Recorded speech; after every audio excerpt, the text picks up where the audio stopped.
6. The window panes grow dark, the walls recede, grow infinitely remote, and the familiar room no longer houses me, no longer encloses. House insubstantial into nothing dwindles. I and the earth must part. And who am I that with this dark-winged messenger must fly into the soul's dark night? Who am I that enter death's dimension? I and this swift-winged bird form have grown one. My thought is fused with his thought, will with his will, and we are one in purposes unknown to bird or soul, human or angel mind. And yet we go. The destination draws us. As sleeper wakes from sleep, I wake from waking.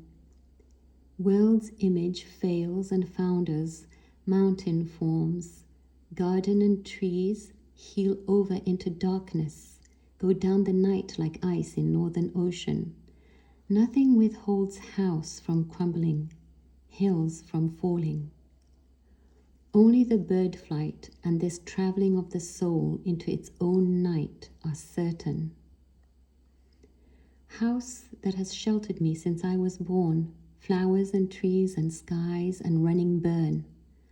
Body of death I lifelong have been building.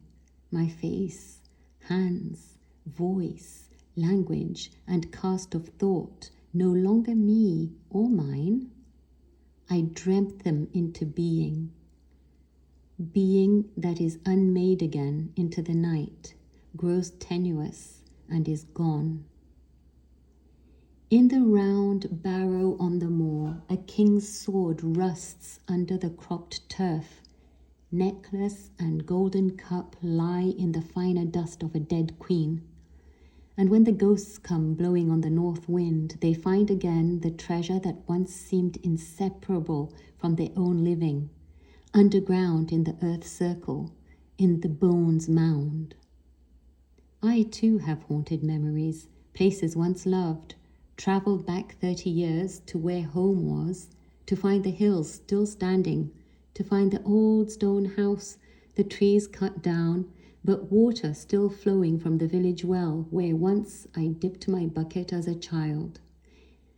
Even such returning desecrates. Do not disturb the barrow on the hill. Leave buried there the treasure of past days.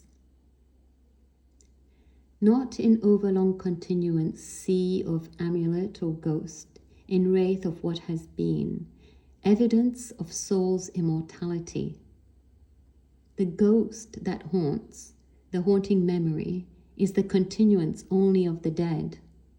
Such earthbound spirits into soul's night unborn miss the one way to that destination from which the homing soul knows no return.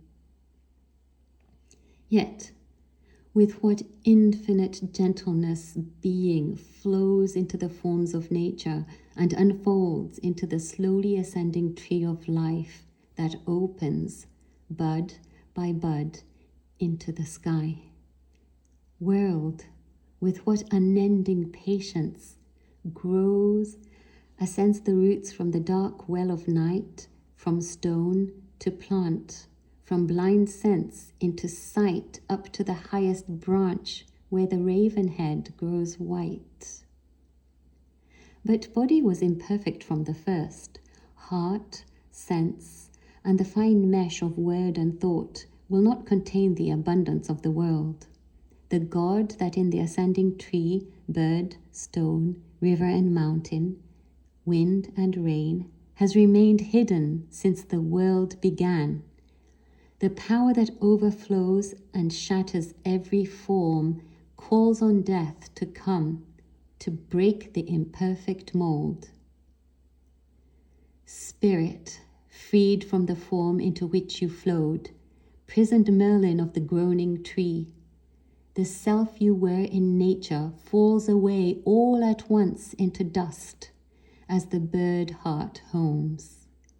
dark into dark, spirit into spirit flies, home, with not one dear image in the heart.